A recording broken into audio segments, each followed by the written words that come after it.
চলচ্চিত্রে নায়ক নায়িকার পাশাপাশি এমন কিছু সহ অভিনেতা অভিনেত্রীরা থাকেন যাদের অভিনয় গুণে ওই সকল ছবিগুলি অন্য মাত্রায় পৌঁছে যায়। তবে এই সকল চরিত্রাভিনেতারা কোনোদিনই তেমন মর্যাদা পান না। তারা সহ অভিনেতা রূপে গণ্য হন এবং কাজ ফুরিয়ে যাওয়ার পর তাদের কেউ মনে রাখে না।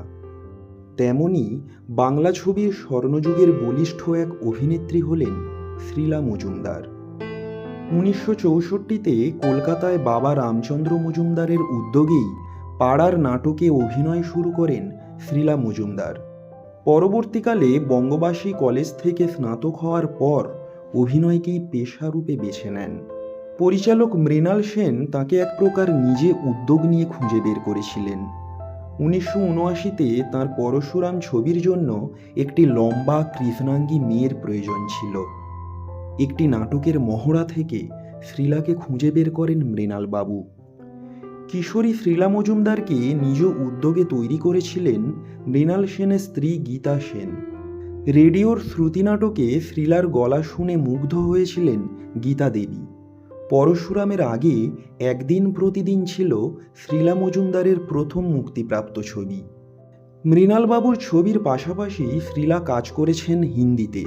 1984-তে প্রকাশ ঝা পরিচালিত হিন্দি ছবি দামুলে, একই সঙ্গে গুলজারের মান্ডি ছবিতেও কাজ করেছেন তিনি। মূল ধারার বাণিজ্যিক ছবিতেও দেখা গিয়েছে শ্রীলা মজুমদারকে। ফিরিয়ে দাও, পূজা, প্রতিবাদ, লোফার ইত্যাদি একাধিক ছবিতে দাপটের সঙ্গে অভিনয় করেছেন তিনি। একই সঙ্গে দীর্ঘদিন যাত্রাও করে গেছেন। এত বড় একজন গুণী শিল্পী হওয়া সত্ত্বেও বাংলা ছবির দুনিয়া তাকে যোগ্য মর্যাদা দেয়নি।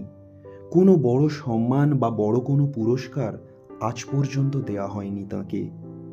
চোখের বালি ছবিতে ঐশ্বর্য রায়ের কণ্ঠে ডাবিং করে সবাইকে চমকে দিয়েছিলেন তিনি।